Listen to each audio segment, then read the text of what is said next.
you for I'd like to thank Ksenia, Alyssa, for inviting me. I'm thrilled to be a part of this series, and I'm about to share my screen with you. I actually changed the title of my talk last week, so I will be talking about how my lab is working to tackle neuroinflammation in ALS. So without any further ado, I think most people already know what ALS is, but just so we're all on the same page, ALS, also known as Lou Gehrig's disease here in the United States, is a neurodegenerative disorder that affects the motor neurons, both in the motor cortex as well as the motor neurons in the spinal cord. There's also involvement of the midbrain. The incidence is 4 in 10,000, and it's still a pretty rare disorder with an age of onset around 40 to 60. There are sporadic cases. Those are about 90% of ALS cases are sporadic when we don't know what causes the disease. And 10% are familial cases with mutations in genes such as SOD1, C9orf72, FUS, TDP43. You got to hear about some of these in Dr. Wallazen's talk. Some of the symptoms associated with ALS are weakness in muscles, arm and leg impairment, trouble speaking, shortness of breath, and death usually occurs within 1 to 5 years of diagnosis. So it's very fast progressing, horrible degenerative disorder. ALS is fatal, and there are no effective treatments for ALS. So there is an urgent need for treatments. And that's something my lab is really interested in. So although a number of pathogenic mechanisms have been proposed to be linked or cause ALS, one of the most recent ones that's gaining a lot of momentum at the moment is alterations in the inflammatory process, so neuroinflammation, and how its increases can cause a faster progression in ALS. There is now ample evidence demonstrating that both astrocytes and microglia in the central nervous system of ALS patients, as well as mouse models, are activated. Here on the right-hand side, I'm showing you PET imaging using a ligand called PBR128, which is a ligand for TSPO, and it's supposed to correlate with activation or activated microglia. So this is a way that you can measure inflammation in patients. And you can see here up top in the ALS patient, there's a lot more binding of PBR128 or TSPO compared to the healthy control below. There's also evidence demonstrating that there's a decrease in Treg cells, their function as well as their expression in ALS patients. Also, there's an increase in pro-inflammatory cytokines and chemokines, both in CNS as well as in blood samples from patients and animal models. So the thought is that if we could target inflammation, we could slow the disease progression and to reverse symptoms. Here on the right is just the schematic. The point I'm trying to make here is that non-disease microglia are in a homeostatic state where they are not producing inflammatory cytokines or chemokines. They are performing their prophagocytic function. Meanwhile, the microglia in a neurodegenerative state are activated, they're reactive, and they release a lot of pro-inflammatory cytokines and chemokines. So perhaps if we could shift the microglia from this state back to the homeostatic state, this could be one way that we could intervene and perhaps provide some neuroprotection in diseases such as ALS. So our hypothesis is that decreasing neuroinflammation will delay the disease onset and slow disease progression in ALS. And in my lab, we use a multi-pronged approach to understanding the role and targeting inflammation in ALS. And you could see here, we're working on many different projects focused on ALS, but today, because of time, I'm only gonna focus on 2 of these. The first one being that there is an unmet need for new therapies. So I'm gonna talk about a story that we published late in 2019, where we tested a novel compound Actually, this is an FDA compound that we tested in a mouse model of ALS. And then the second half of my talk will focus on inflammatory biomarkers for ALS. So we published a study focusing on the neuroprotective effects of cromolyn sodium in the SOD1 mice. Why did we choose cromolyn sodium? Because it's an FDA-approved compound that is used for the treatment of asthma. Here's the structure. And it's been known to be a mast cell stabilizer. So it inhibits the release of inflammatory cytokines and chemokines, and it prevents local inflammation. So this was in collaboration with Dr. Rudy Tanzi here at Mass General Hospital, where cromolyn came up as a neuroprotective hit from this 3D cell culture assay that they have, trying to find novel therapies for Alzheimer's disease. Once they had found cromolyn in their assay, it was then tested in an A-beta mouse model of Alzheimer's disease, and cromolyn treatment was shown to increase the homeostatic prophagocytic microglia, and it was shown to decrease A-beta aggregates and to be neuroprotective. You can see here that this aggregate is surrounded by microglia following cromolyn treatment. So then we hypothesized that cromolyn sodium could be neuroprotective and may delay the disease onset and progression in SOD1 G93A mouse model of ALS. So for this study, we used 149 mice, both wild type, litter mates, and transgenic animals. We used both males and females, and they received one dose of cromolyn, one concentration of cromolyn, which was 6.3 mg per kg, administered IP 5 days a week, starting at P60, which we consider pre-symptomatic stage in these animals, until they were euthanized. A few points about these mice: they develop severe paralysis, which is reminiscent of what happens with ALS patients, and they lose a lot of weight. So weight loss is one feature, paralysis is another feature. What happens is they also have degeneration of motor neurons in their lumbar spinal cord, not so much in the cortex.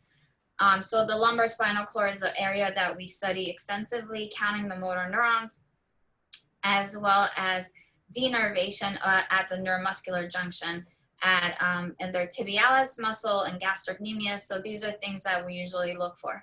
So knowing these things, here are some of the assessments that we did following treatment. We measured the body weight, we did neurological scoring, and I should mention about neurological score that this is a system that we have in the ALS field. Basically, a neurological score of 0 corresponds to no symptoms, and a neurological score of 4 is complete paralysis, and when you lay the animal on its side, it's unable to right itself after 10 seconds. So usually when the animals go from a score of 0 to 1, or 2 to be exact, that's the onset of paresis, or they're starting to really show symptoms, which occurs around P90, P95 in this particular mouse model. So in addition to observing the animals for these parameters, we also did some motor tests, which included the grip test, rotor rod test, and gait analysis. We assess survival, which is not really survival in the sense that we let the animals die on their own. As I was just telling you, they have a pretty severe phenotype, and our CCM, our veterinary staff, will not allow the animals to just live out their days. And so when these animals reach the neurological score of 4, at that point, when they're not able to right themselves, that's when we actually, as experimenters, euthanize them. So this is really end stage for the experiment and not so much a real survival analysis. We also assessed the motor neuron counts in these mice. We collected plasma as well as spinal cord, where we assess inflammatory markers. And also we looked at NMJ integrity and looked at inflammation around the neuromuscular junction. So what we found is that transgenic SOD1 mice treated with cromolyn had a significant delay in the onset of their symptoms, as measured by % without paresis. So you can see here in red, in the red bars, there's a significant increase or delay in the onset of symptoms in the treated mice. This was also evident with a delay in the total weight loss, which is again demonstrating a delay in disease onset in transgenic mice that were treated with cromolyn. Now, because we use both male and female mice, I'm going to also show you the different sex effects. In this mouse model, females are known to have a slower disease progression. They have a later onset than males, which is plus 5 to 7 days usually for the females.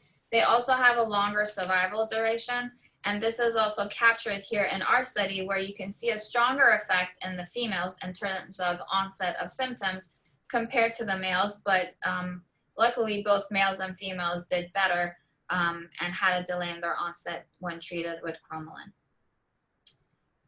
Next, we assess the grip, their strength, grip strength using the grip test, and you could see at P120, when the animals are clearly symptomatic, there's a significant effect in the transgenic animals treated with cromolyn. Always the red bars are the ones that you want to pay attention to, as well as the astrocies. So compared to wild type animals, you can see that they lose their grip strength, as has been published before, but that cromolyn treatment preserves some of that. Here's the data of the grip strength looking at females and males separately. The females, unfortunately, did not have enough grip strength and they didn't do any better with the treatment. However, the males at the P120 time point actually had a significant effect of treatment. As I told you, we assessed rotor rod performance as well as gait performance, and we did not find any effects of cromolyn treatment on either one of those parameters. Looking at survival, there was no significant effect when we combined male and female data together. But when we separated the data, looking at females separately from males, there was a significant effect of cromolyn treatment on females. Again, this is very reminiscent of other publications using SOD1 mice and doing preclinical trials with novel compounds or FDA-approved compounds. So this has been shown before. And we're not quite sure why the females are more protected, but this is something that really we need to figure out as a field.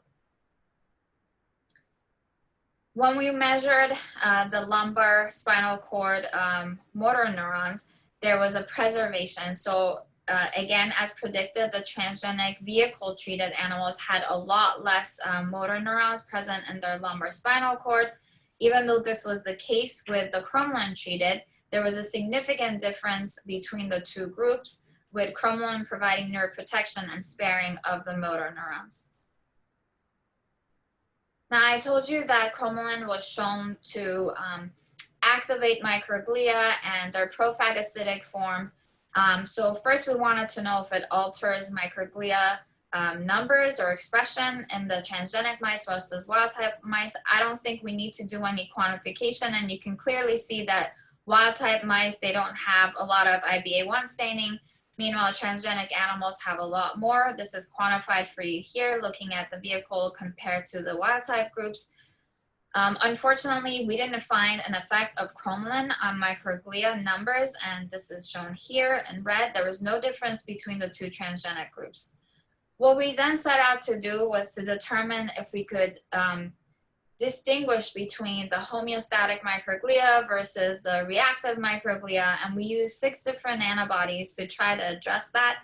And unfortunately, we had success with only one of those antibodies, which was CD68, which is a marker of the prophagocytic microglia. And again, you could see here that there's more CD68 positive cells compared to wild type in the transgenic groups, but that there was no effect of cromolyn treatment on CD68 positive microglia. Astrogliosis is also part of the phenotype that's been shown in the SOD1 mice and the lumbar spinal cord. Again, you can see clearly that there's a lot of astrogliosis in the transgenic lumbar spinal cord compared to the wild types, quantified here. And when we looked at the cromolyn-treated animals, again, there was no effect of cromolyn on astrogliosis in the transgenic spinal cord. Key feature of SOD1 mice is that they do have SOD1 aggregates. Here you can see all the SOD1 aggregates in the transgenic animal spinal cord, and we found no effect of cromolyn treatment on SOD1 aggregates. So this again was different from the Alzheimer's mice, where there was A beta clearance following cromolyn treatment, but we were not able to see anything like that in our mice. So again, in collaboration with Dr. Tanzi and Dr. Grichik, we went ahead and used an unbiased approach, the mesoscale discovery assay, to measure a number of cytokines and chemokines, both in the spinal cord as well as the plasma that we collected from the mice. I have highlighted in red the chemokines and cytokines where we were successful in measuring. As you can see, we were able to successfully measure 5 out of the 10 in the spinal cord and 7 out of the 10 in plasma. Here's the data for the spinal cord. As has been shown previously, there's an increase in pro-inflammatory cytokines such as IL-1 beta, TNF alpha, CXCL1 in the spinal cord of SOD1 mice. And not surprisingly and excitingly, cromolyn had an effect on those levels. So cromolyn was able to significantly reduce the amount of CXCL1 as well as TNF alpha in the transgenic animals in the lumbar spinal cord. Here's the data for looking at the cytokines and chemokines from plasma. And not surprisingly, there's always a discordance between peripheral cytokines and chemokines and what we can measure in the CNS, as has been reported previously. So we didn't have exactly the same trends in the plasma, not surprisingly. But what we did find is that cromolyn treatment decreased IL-2 levels in plasma, IL-6 levels, as well as IL-10 levels. So this was all, again, showing us that cromolyn treatment is having an effect on the inflammatory process, even though we're not seeing it's not mirroring exactly what we saw in the spinal cord.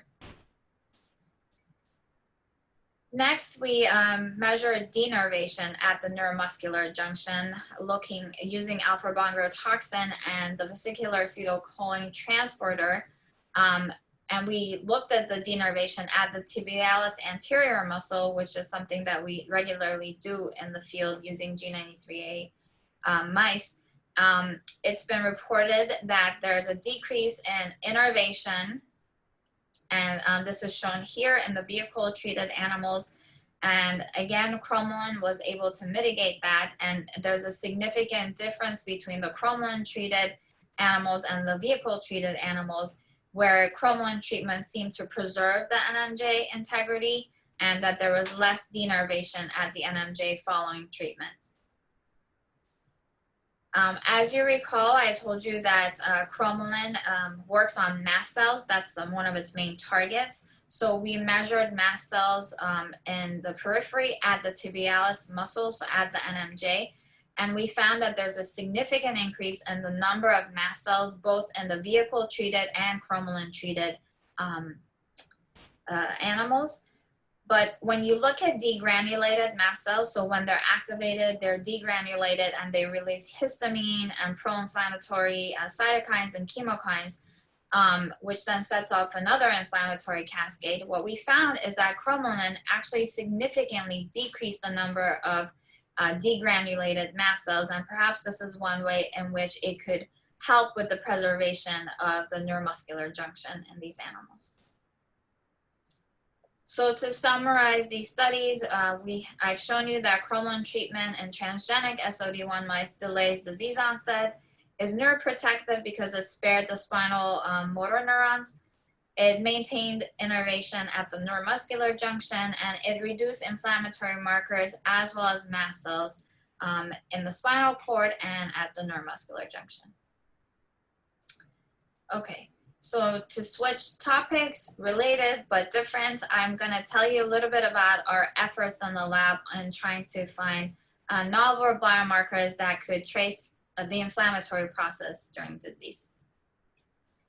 So as you would imagine, there is a need for mechanism-based biomarkers for ALS, not only to diagnose patients. If we have a good biomarker, we could diagnose them a lot earlier. ALS patients are usually, it takes about 8 months to a year and a half before they're fully diagnosed. So if we had a good diagnostic biomarker, that process could be a lot faster, and hopefully they could start taking some medication to help them a lot quicker. But also it would be really nice if we had a prognostic biomarker as well. So when you have patients in clinical trials, then you could see really the effect of your drug if you had a biomarker to see whether or not by simple blood draw or a spinal tap, you could see if you're hitting your target and what are the effects of your drug. So here you could see that we can use brain scans to do this, use blood collections, DNA, and cerebrospinal fluid. And in my lab, working closely with clinicians at the Healy Center, we have been working together to, try to probe each and every one of these aspects. So as an example, we can use imaging as a biomarker, and I showed you some of this data already, but again, going back to this TSPO PET imaging, you can see in a patient living with ALS, you can actually visualize inflammation. So this is one way that we could, perhaps if you have patients in clinical trials using an anti-inflammatory drug, you could do PET imaging and then trace it and see if your drug is actually having any effect on the inflammation that you can visualize using PET imaging. So this type of work is being carried out by our colleagues here at at Mass General, Dr. Bablu, Atassi, and Hooker, who are using PET imaging and coming up with novel PET imaging ligands. Especially Dr. Hooker is really invested in finding new PET imaging ligands. So they're doing the work on the patient side, and my lab is using large samples of postmortem tissue to see whether or not we could recapitulate what they're finding with PET imaging in postmortem tissue. And I'm just using this as an example, and I'm not really ready to get into this data yet, but just providing you examples of how we're working closely with clinicians to come up with novel ideas, novel tools to try to tackle this from many angles. DNA is another place where we could look for new targets and perhaps even biomarkers. We're working very closely with Dr. Farhan, who is using whole genome sequencing results from thousands of ALS patients and comparing them to NOMAD database to see whether or not she can find genetic variants in the number of genes and proteins that we're really interested in that are part of the innate immune system. So one of these proteins, in this case, this gene, is called lipocalin-2, and I'm going to tell you a little bit more about that. But she was able to find novel genetic variants in the ALS cases that were not found in non-neurologic disease or in healthy controls. Unfortunately, none of them are really deleterious, so they're not disease-causing. But perhaps a combination of having genetic mutations or genetic variants and a number of different genes together could then act as modifiers of disease, making the onset of disease earlier or the progression faster. So learning about these variants is really key, and we're lucky that we can collaborate with her on this. So speaking of lipocalin-2, it's also called neutrophil gelatinase or NGAL. This is a small soluble and secreted protein. I've underlined it because I'd like to go back to this. And it's involved in many different cellular functions. So it's involved in infections, immunity, inflammation, metabolism. And we're really interested in it because of its role in innate immunity. LCN2 levels have been shown to be increased in response to injury or inflammation. We have both of those happening in some ALS cases. And LCN2 levels have been shown to be increased in Parkinson's, Alzheimer's, as well as spinal cord injury. And most importantly, knockdown of LCN2 has been shown to provide neuroprotection in a number of different disease models. So perhaps LCN2 may trigger neuroinflammation and it could contribute to ALS pathogenesis. Importantly, back in 2013, there were two publications demonstrating that LCN2 is secreted by astrocytes in response to neurodegeneration and it contributes to neurotoxicity. And related to ALS, it was shown that in astrocytes from TDP43 or FUS mutations related to ALS, LCN2 expression was increased in those astrocytes. And it also caused motor neuron death. Also in the studies, if you treated cells or primary neurons with LCN2, it was toxic for them. And there was this toxicity was exacerbated if those neurons carried any TDP43 or FUS mutations. So again, linking it to ALS mutations.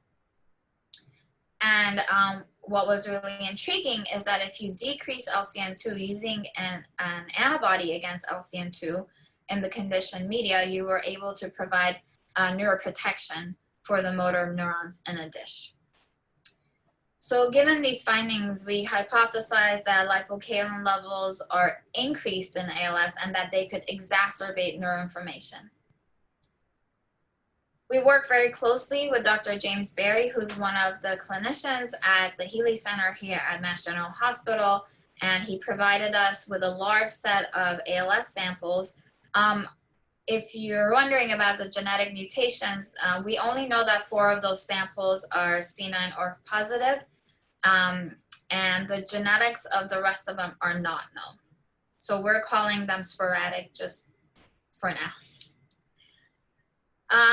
So we really focus on, when we're trying to figure out disease mechanisms or what's going wrong, we try to just use human tissue in my lab and let those lead us to the next steps. So once we figure things out in human tissue, biofluids, then we try to see if we can capture those changes in our mouse models, cell models, and then we use those model systems to find drugs that could target what has been dysregulated. So all the data I'm showing you going forward is from human postmortem samples and or plasma. Okay, so when we measured LCN2 levels in the motor cortex, we found a significant increase in the motor cortex in ALS patients. We also found a significant increase in the spinal cord of ALS patients when we measured LCN2 by Western blots. Next, we wanted to know which are the cell types that are enriched in LCN2.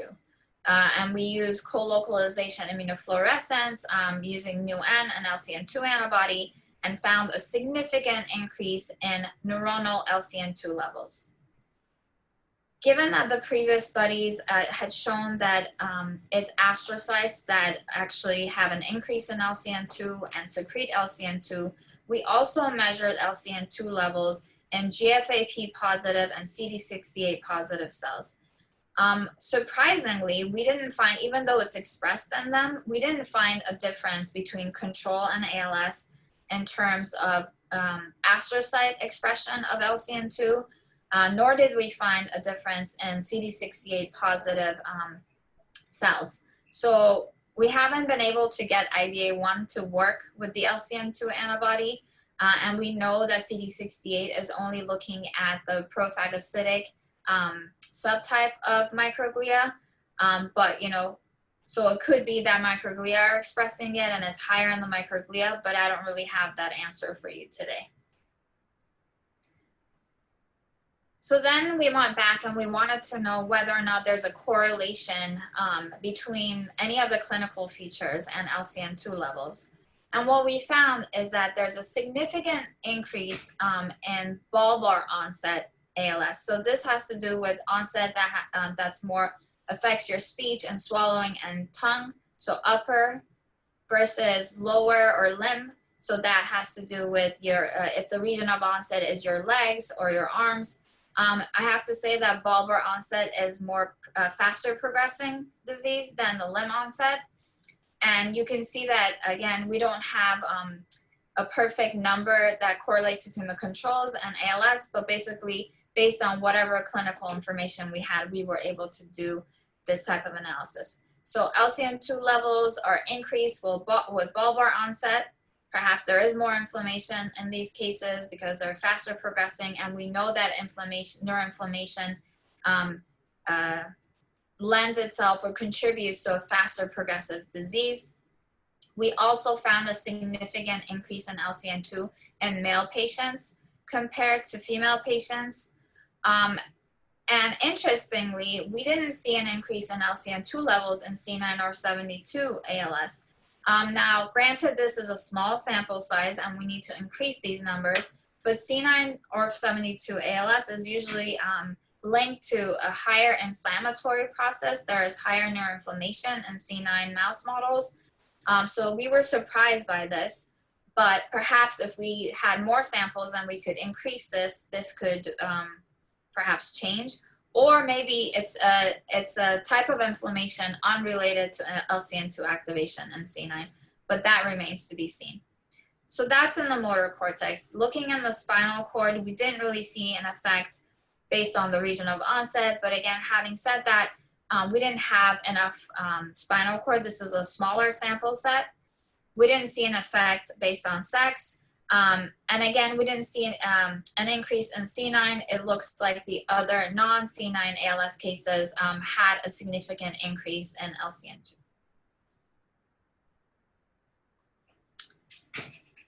So then we wanted to really try to get at the mechanism involved in this, and we started to get into some in vitro assays using SHSY5Y cells.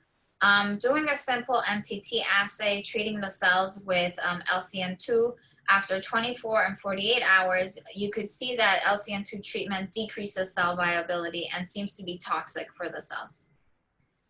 However, if we treat the cells with an anti-LCN2 antibody, we're able to mitigate that. And you see that we can rescue this loss, this toxicity or loss in cell viability. We also found that treating cells with LCN2 increases cytokine and chemokine expression. This is looking at transcript levels. You can see that all of them treated with LCN2, especially at 150 nanograms per ml dose, demonstrate a significant increase in their expression. And we were able to mitigate that again by using an anti-LCN2 antibody. Unfortunately, this antibody didn't have an effect on all the cytokines and chemokines that I showed you on the previous slide. And it was only able to decrease CXCL13 and IL-1 beta levels. Again, we're not really sure why this is. We looked at all of the transcripts, as I mentioned. Perhaps these are the chemokines or cytokines that are more tightly linked or downstream of LCN2 activation. But again, additional studies need to be done in order for us to really have a better idea of this. And for next steps, we're really thinking about using the MSD assay, so it's more of an unbiased approach going forward. Okay, so what's interesting about LCN2 is that it's actually resistant to degradation. So that makes it a perfect biomarker because you can readily detect it in CSF, and plasma, and in urine. Actually, LCN2 is now, today, and maybe for a few years now, used as a biomarker of kidney disease. So, you know, if your doctor suspects that you might have kidney disorder, they might write you up to have your LCN2 levels checked. And we're hoping that maybe it could provide you, it could possibly be something like that for ALS. Okay, so in addition to kidney disease, LCN2 has been used to diagnose, has been used as a marker for the diagnosis and prognosis of mild cognitive impairment, depression, and multiple sclerosis. So more related to CNS disease. And LCN2 has been shown to be increased in ALS patient plasma.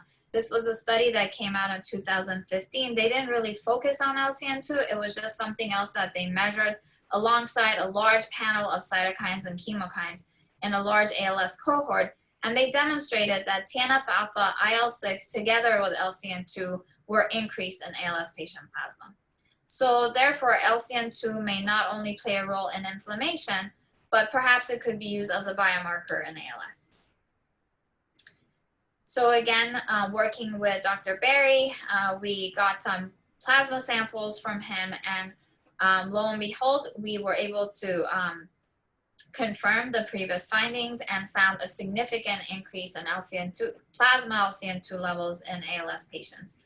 Now, this is not enough data to convince me or anyone else that this is a biomarker of disease. A lot more needs to be done. We need to have a larger cohort. And this was a single time point. So this is like one patient, one visit for the patients. And in order to really see whether this is stable or not, we need to look at longitudinal samples and see whether or not there's a change in LCN2 levels over time for each patient or not. And those are some studies that we're working on currently. So for the second part, I've shown you that LCN2 protein levels are increased in the motor cortex and spinal cord, that this is a neuronal LCN2 and not a glial LCN2. That treatment with LCN2 leads to decreases in cell survival and increases in inflammatory markers.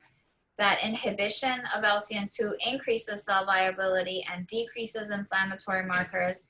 And lastly, that LCN2 levels in plasma are increased in ALS. So with that, I'd like to thank all my past and present lab members who've been working really hard. Without them, I wouldn't have all this data and wouldn't be able to tell you this wonderful story. Tiziana Petrosiello was the person who really spearheaded the LCN2 studies. And Kaylee and Eric really did all the mouse work together with Dr. Grichik from our colleagues here at Mass General. Here are people that we work very closely with and really enjoy collaborating with each and every one of them. Our sources of funding, and really the patients and their families for being so dedicated, for donating brain, spinal cord, and biofluids. Without them, we wouldn't be able to do any of this work. And thank you for your attention.